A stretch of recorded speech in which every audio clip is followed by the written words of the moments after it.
Hello बच्चों, मैं राजीव बहुत बहुत स्वागत करता हूं आप सभी का जल मैथ्स क्लासेस में। और आज हम स्टार्ट करने जा रहे हैं 2023 का गणित का केवल प्रश्न पत्र सेट नंबर 6EA के 2 नंबर वाले प्रश्न। तो पहला प्रश्न देखिए क्या है। यहाँ लिखा है खंड बा विस्तृत उत्तरीय प्रश्न, और ये अग्रवाल अनसॉल्व पेपर है और जिसका पेज नंबर 199 पर ये क्वेश्चन दे रखे हैं। तो देखिए पहला प्रश्न क्या है कि बिंदुओं 2, y और 10, 3 के बीच की दूरी 10 मात्रक है। y का मान आपको ज्ञात करना है। तो चलिए स्टार्ट करते हैं इसको। पर अभी तक आपने अगर इस चैनल को सब्सक्राइब नहीं किया है तो प्लीज़ चैनल को सब्सक्राइब कर लें, वीडियो को लाइक करें और शेयर करें। तो चलिए पहला प्रश्न हम शुरू करते हैं। पहले का देखिए हमें यहाँ पर 2 बिंदु दे रखे हैं। एक बिंदु हम ए मान लेते हैं, दूसरा बिंदु बी मान लेते हैं, और इनके बीच की दूरी हमें 10 मात्रक दे रखी है। तो ये बीच की दूरी हो गई 10 मात्रक, इन दोनों के बीच की दूरी। और ए के निर्देशांक हैं 2, y और बी के निर्देशांक हैं 10, 3। तो ये हमारा x1, y1 पहला पॉइंट हुआ। दूसरा हम x2, y2 मानेंगे। और ये बीच की दूरी d है, इसको हम d से प्रदर्शित करते हैं, d बराबर 10 मात्रक। तो हमारे पास फार्मूला होता है d बराबर √x2 माइनस x1 का whole square plus y2 minus y1 का होल स्क्वायर। अब हम मान रखते हैं। तो देखिए हमारे पास मान क्या है।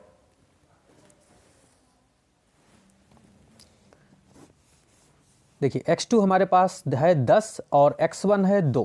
तो हम यहाँ लिखेंगे 10 माइनस 2 का whole square plus y2 minus y1 है। तो y2 हमें 3 दे रखा है और y1 y है।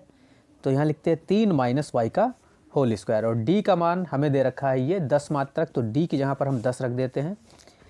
तो 10 बराबर यहाँ से 10 में से 2 घटाएंगे तो हमारे पास बचेंगे 8, और 8 का स्क्वायर करेंगे तो कितना आ जाएगा 64। और ये a माइनस बी का होल स्क्वायर हमारा फार्मूला बन रहा है।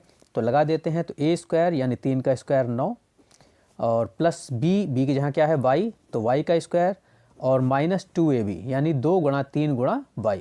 तो 2 की 3 से गुणा करेंगे तो ये 6y हो जाएगा।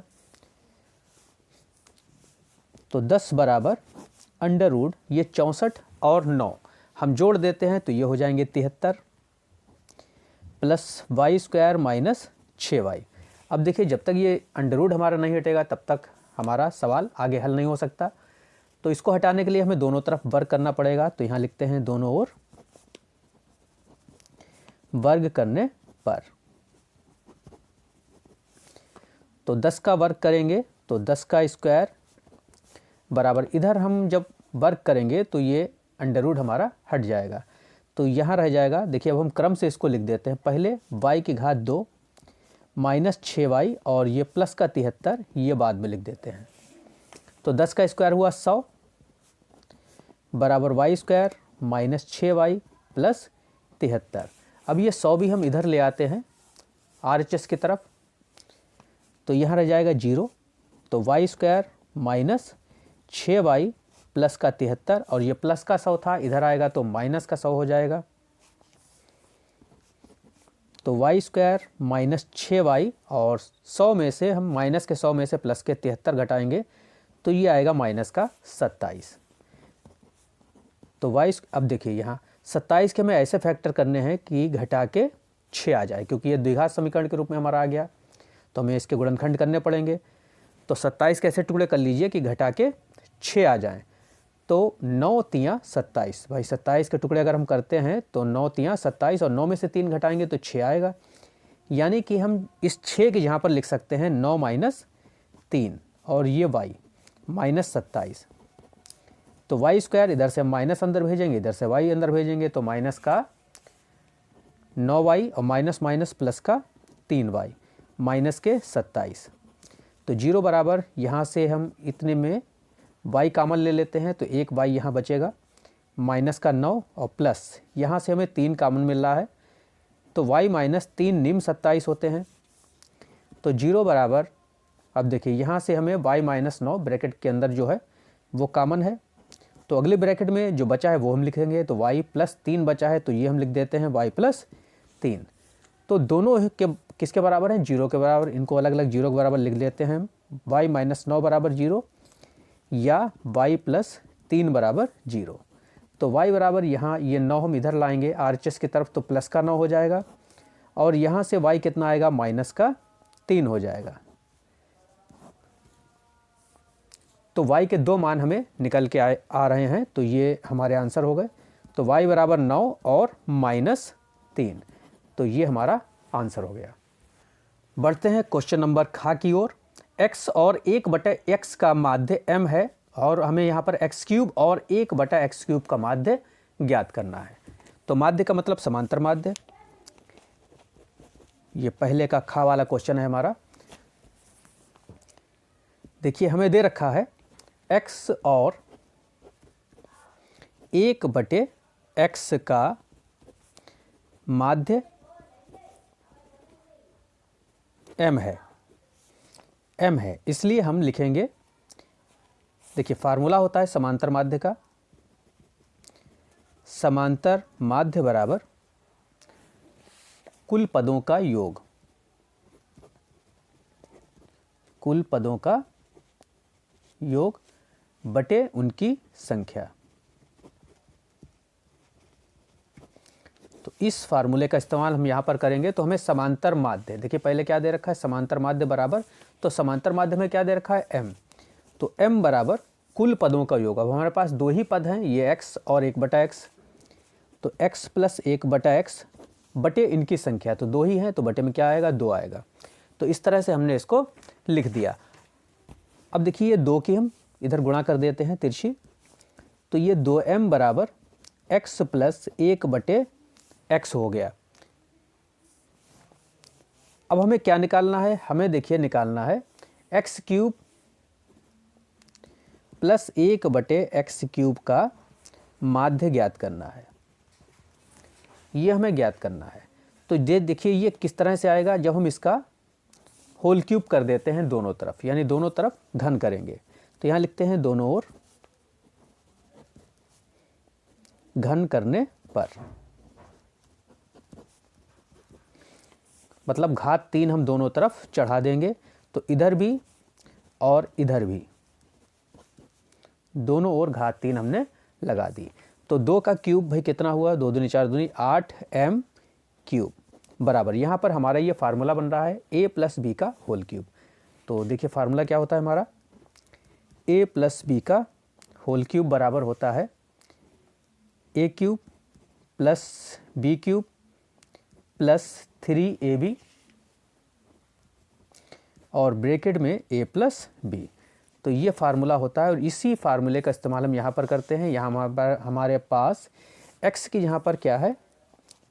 a की यहाँ पर क्या है? x है, तो लिखेंगे a³ + b की जहाँ पर 1/x है, तो b³ + 3ab। तो 3ab, a क्या है? x, और b क्या है? 1/x, और ब्रैकेट में यही वाले टर्म, तो x + 1/x। इस तरह से हम इसको लिख देते हैं। तो ये x से x हमारा कैंसिल हो गया। तो देखिए अब हमारे पास हमें क्या मिल गया? 8m³ बराबर x³ + 1/x³ + 3x + 1/x। तो आगे बढ़ते हैं। तो 8m³ बराबर x³ + 1/x³ + 3। अब देखिए x + 1/x, ये देखिए ऊपर, इसको हम मान लेते हैं समीकरण 1, और x + 1/x किसके बराबर है? 2m के बराबर है। तो हम यहाँ पर x + 1/x के यहाँ पर क्या लिख देते हैं? 2m लिख देते हैं, और यहाँ लिख देते हैं समीकरण 1 से। समीकरण 1 से ये मान हमने यहाँ पर डाला है। तो ये देखिए ये क्या हो गया? 3 दूनी 6m, प्लस का 6m है, और इसको हम m की तरफ ही लेके आएंगे। तो 8m³ माइनस का 6m हो जाएगा, और बराबर में x³ + 1/x³, और इसको हम मान लेते हैं समीकरण नंबर 2।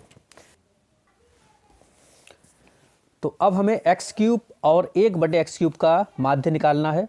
तो यहाँ लिखते हैं एक्स क्यूब और 1/x क्यूब का माध्य बराबर कुल पदों का योग। तो पद हमारे पास यहाँ पर 2 ही हैं, तो x cube plus 1/x cube और बटे पदों की संख्या कितनी है, 2 ही है, तो 2 लिखेंगे। तो अब देखिए x cube plus 1/x cube का समीकरण 2 से मान कितना है, 8m क्यूब माइनस 6m है। तो हम यहाँ इसकी जहाँ लिख देते हैं 8m क्यूब माइनस 6m और बटे में 2, और यहाँ लिख देते हैं इस समीकरण 2 से, क्योंकि ये मान हमने कहाँ से डाला, समीकरण 2 से डाला है। तो नीचे 2 है तो ऊपर से भी हम 2 कॉमन ले लेते हैं, यहाँ से 2 में 2 कॉमन मिल रहा है, तो 2 चौक 8 होते हैं, तो 4m क्यूब बचा और 2 तियाँ 6m और बटे में ये 2, तो 2 से 2 हमारा कैंसिल हो जाएगा। तो हमारे पास 4m क्यूब माइनस 3m बचेगा और यही हमारा आंसर हो जाएगा। देखिए क्वेश्चन नंबर गा की ओर बढ़ते हैं। यदि tan 2a बराबर cot a माइनस 18 डिग्री है, जहाँ 2a न्यून कोण है, तो a का मान हमें ज्ञात करना है।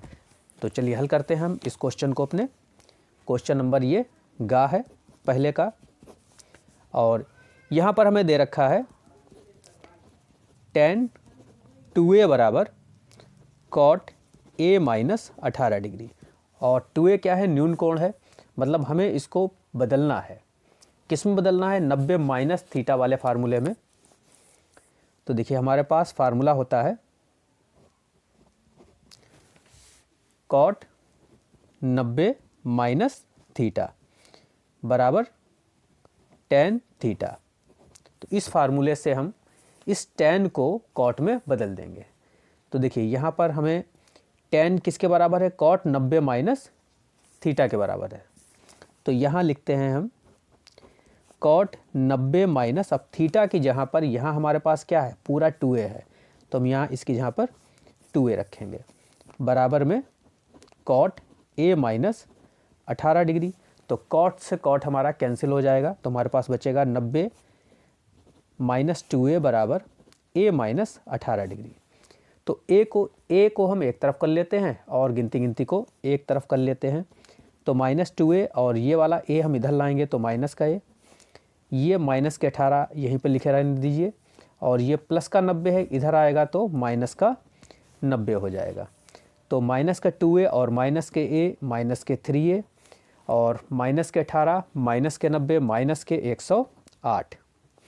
तो ये माइनस से माइनस कैंसिल और 3 से 108 को हम कैंसिल कर देते हैं, तो 3 तियाँ 9 और 3 छंग 18। तो ये हमारा a बराबर आएगा 36 डिग्री। देखिए अब अगला क्वेश्चन है हमारा घा वाला।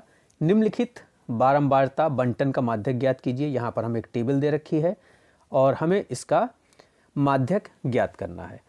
तो चलिए पहले हम टेबल बना लेते हैं। क्वेश्चन नंबर घा है ये। देखिए वर्ग अंतराल हमें दे रखा है, यहाँ लिखते हैं वर्ग अंतराल। फिर हमें बारंबारता दे रखी है और हमें माध्यक निकालना है, तो हमें एक कॉलम और बनाना पड़ेगा संचयी बारंबारता का। तो यहाँ लिखते हैं संचयी बारंबारता। तो देखिए हमें दे रखा है ये वर्ग अंतराल 0 से 10, 10 से 20, 20 से 30, 30 से 40 और 40 से 50।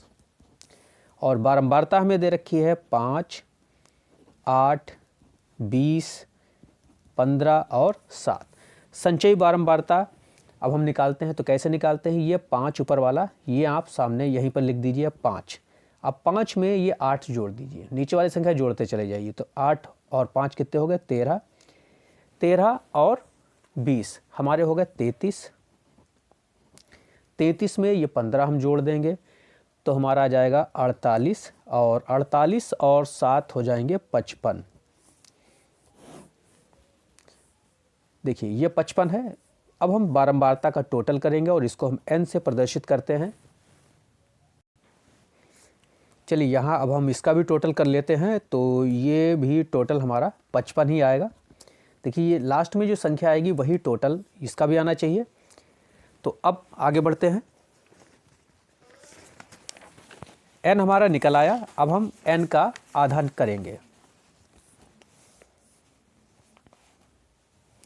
तो हम निकालेंगे n बटे 2 यानी कि 55 बटे 2, और 55 का आधा हमारा कितना हुआ? तो 55 का आधा हुआ हमारा 27.5। 55 को 2 से डिवाइड करने पर 27.5 हमारा आएगा। अब 27.5 देखिए संचयी बारंबारता में किसके अंतर्गत आएगा? भाई 5 में तो आएगा नहीं, 13 में भी नहीं आएगा, लेकिन 33 में 27.5 आ जाएगा क्योंकि ये बड़ा है 27.5 से। तो ये पूरा इस तरह से इसके सामने वाला ये 20 से 30 हमारा क्या हुआ? बहुलक माध्यक वर्ग हुआ। तो लिखते हैं जो कि माध्यक वर्ग 20 से 30 में आएगा। इस तरह से ये हमने लिख दिया। तो देखिए इसी के सामने ये होता है हमारा L 20, और ये हो जाएगा हमारा F, और जो माध्यक संचयी बारंबारता में ये जो कॉलम हमारा बना है 33 से ऊपर वाला, ये हो जाएगा हमारा CF। ठीक, तो इसको हम यहाँ पर भी लिखते हैं, इसलिए L बराबर 20, F बराबर भी 20 और CF बराबर 13। तो अब हम माध्यक का अपना फार्मूला लगा देते हैं। तो देखिए चूंकि माध्यक L बराबर होता है L प्लस N बटे 2 माइनस CF बटे F और गुणा H, तो ये हमारा माध्यक का फार्मूला होता है। तो इसमें मान रखते हैं। तो L हमारे पास है 20, N बटे 2 हमने निकाला था 27.5, तो 27.5 माइनस CF, तो CF हमारे पास है 13 बटे F, तो F हमारे पास है 20 और गुणा H। H क्या होता है? वर्ग माप।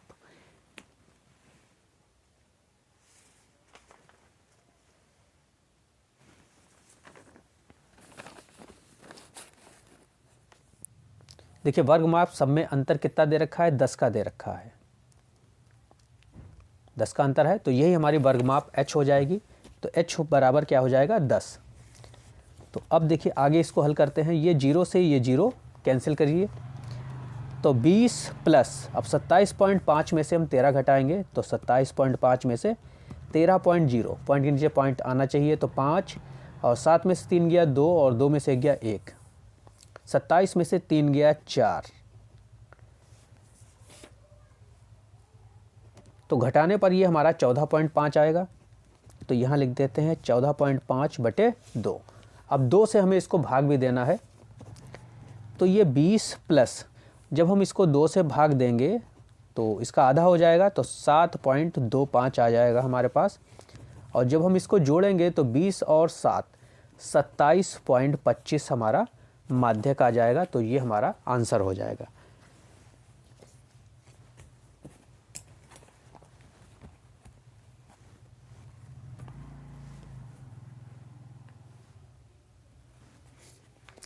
अब देखिए क्वेश्चन नंबर अड़ा क्या कह रहा है कि SCF हमें दे रखा है दो संख्याओं का 255 और 867 का 51, तो इन्हीं संख्याओं का LCM हमें ज्ञात करना है। तो चलिए इसको भी हल करते हैं। तो इसके लिए हमारे पास फार्मूला होता ही है, अगर हमें दो संख्याएं दे रखी हो, उनका SCF दे रखा हो और कोई भी एक चीज़ हमें निकालनी हो SCF और LCM में से, तो हमारे पास फार्मूला होता है एक संख्या गुणा दूसरी संख्या, या पहली संख्या गुणा दूसरी संख्या बराबर SCF गुणा LCM। तो देखिए पहली संख्या में दे रखी है 255 और दूसरी संख्या है 867 और इनके SCF हमें दे रखा है 51 और LCM हमें ज्ञात करना है। तो LCM के जहाँ LCM ऐसे ही लिखा रहने दीजिए। तो ये 51 भाई गुणा में है एलसीएम के साथ, तो आएगा बटे में, तो 255 गुणा 867 और बटे 51 बराबर एलसीएम। तो इस तरह से हमने लिख दिया। अब हम इसको डिवाइड कर लेते हैं, तो 51 और 255 हम 3 से काट लेते हैं, तो 3 एक कम 3 और 3 सत्ते 21, 3 से इसको भी काटते हैं, तो 3 अट्ठे 24 और 3 पंजे 15, 85 आ गया। 17 से 85 5 बार में कैंसिल हो जाएंगे, 17 पंजे 85 और 5 की 867 से जब हम गुणा करेंगे तो हमारा आंसर आ जाएगा। तो देखिए 5 सत्ते 35, पलट के लिख दिया हमने, एलसीएम इधर लिख दिया, बराबर में अब जो गुणा करेंगे वो इधर लिख देंगे। तो 5 सत्ते 35 के 5 बचे 3, 5 छक्का 30 और 3 33 के 3 और बचे हमारे पास 3 और 5 अट्ठे 40, 40 और 3 43, तो 4335 ये हमारा क्या आ जाएगा, एलसीएम निकल कर आ जाएगा। देखिए अब चा वाला क्वेश्चन है, सिद्ध कीजिए कि √2 एक अपरिमेय संख्या है। तो चलिए इसको भी हल करते हैं। अब तो हम उल्टा मानेंगे, माना √2 एक परिमेय संख्या है। अब कोई भी परिमेय संख्या हो तो हम उसको बटे के रूप में लिखते हैं, इसका रूप होता है p बटे q, तो हम इसको p बटे q के रूप में लिखेंगे, जहां पी क्यू क्या है, पूर्णांक है, तथा q इक्वल टू नॉट 0, भाई नीचे वाली संख्या 0 नहीं होनी चाहिए। माना SCF किसका, p और q का, हम 1 मान लेते हैं। माना SCF PQ का कितना, 1 है। तो अब हम इसको यहाँ पर इधर हल करते हैं। तो देखिए हम तिरछी गुणा करेंगे, अब यहाँ बट्टे में 1 हम लिख सकते हैं, तो P की 1 से गुणा करेंगे तो P एकम P बराबर √2 की Q से, तो √2Q। तो इस तरह से हम लिख सकते हैं इसको। अब इस अंडर को हटाने के लिए दोनों ओर क्या करेंगे, वर्ग करेंगे, तो P का स्क्वायर बराबर √2Q का स्क्वायर। तो P स्क्वायर बराबर, देखिए स्क्वायर से ये √ कैंसिल हो जाएगा, तो 2 बचेगा और Q स्क्वायर, इस तरह से आएगा ये। अब देखिए ये 2 हमारा कहाँ जाएगा, Q स्क्वायर के साथ ये गुणा में है तो बटे में जाएगा P के, तो इस तरह से हम इसको लिख देते हैं। ये 2 बटे में आ गया P के, लेकिन हम इसको पलट के लिख देते हैं, तो यहाँ केवल Q स्क्वायर बचेगा और यहाँ P स्क्वायर के बटे में ये वाला 2 आ जाएगा, तो P स्क्वायर बटे 2, इस तरह से हमने इसको लिख दिया। और इसको मान लेते हैं हम समीकरण नंबर 1। यहाँ से हमें क्या पता लग रहा है कि P स्क्वायर के बटे में 2 है, मतलब P स्क्वायर 2 से विभाजित हो रहा है। तो हम यहाँ लिखते हैं चूँकि P स्क्वायर 2 से विभाज्य है,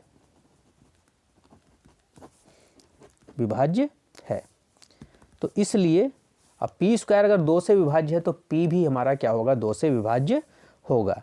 तो यहाँ लिखते हैं P भी 2 से विभाज्य है।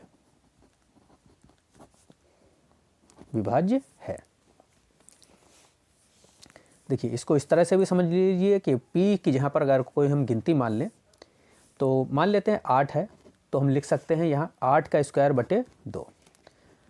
अब देखिए 8 का स्क्वायर कितना हुआ, 64, और 64 को 2 से हम आराम से विभाजित कर सकते हैं, मतलब ये कट जाएगा पूरा, 2 3 6 और 2 चौक 8।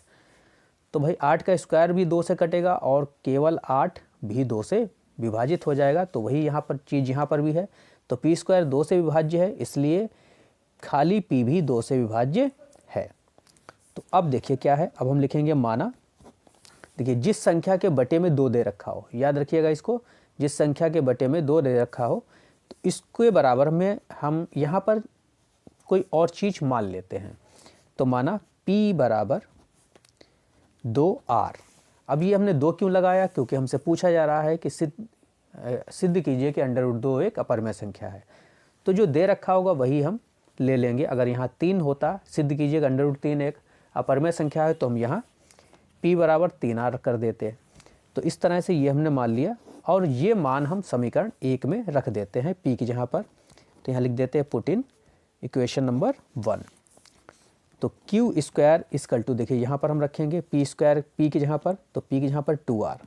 अब चूंकि p के ऊपर स्क्वायर लगा है तो हमारा इसके ऊपर भी स्क्वायर लगेगा और बटे में क्या है 2 है ही। तो क्यू स्क्वायर बराबर 2 का स्क्वायर कितना हुआ 4r स्क्वायर बटे में 2। तो 2 से हम इसको 4 को विभाजित करेंगे तो 2 दूनी 4। तो क्यू स्क्वायर बराबर कितना आ गया 2r स्क्वायर। तो ये भी 2 भी कहाँ आएगा, इस क्यू के बटे में आएगा। तो हम लिख देते हैं यहाँ पर r स्क्वायर बराबर क्यू स्क्वायर बटे 2। ये हो गई हमारी समीकरण नंबर 2। अब देखिए यहाँ से भी वैसे ही 2 लाइनें हमें ये वाली लिखनी है। अब क्यू स्क्वायर के बटे में 2 है तो इसका मतलब क्या है, क्यू स्क्वायर 2 से विभाज्य है, विभाज्य है, इसलिए ये क्यू भी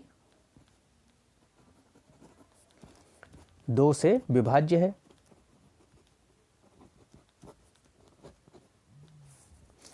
अब देखिए चूंकि हमने माना क्या था, यहां से हमें क्या पता लग रहा है, देखिए P जो है वो 2 से विभाजित हो रहा है समीकरण 1 में, और यहाँ Q भी 2 से विभाजित हो रहा है, जबकि हमने इनका मासापा क्या माना था, HCF क्या माना था, 1 माना था।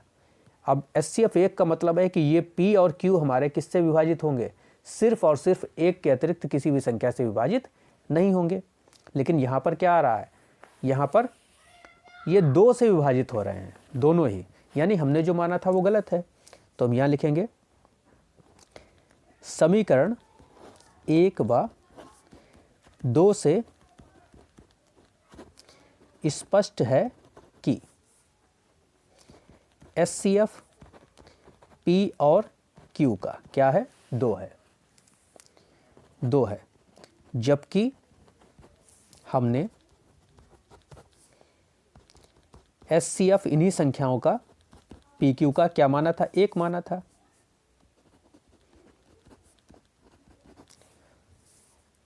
यहां पर क्या है, विरोधाभास प्रकट हो रहा है, यहां पर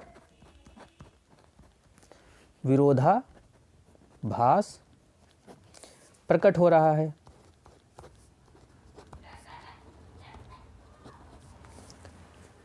अर्थात हमने जो माना था वो गलत था। ये विरोधाभास क्यों प्रकट हुआ, क्योंकि हमने जो माना वो गलत था।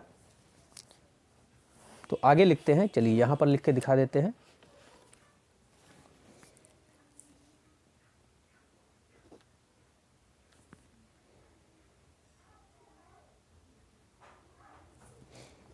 अतः हमने क्या माना था, √2 एक परिमेय संख्या है। तो अब हम लिखेंगे अतः √2 एक अपरिमेय संख्या है,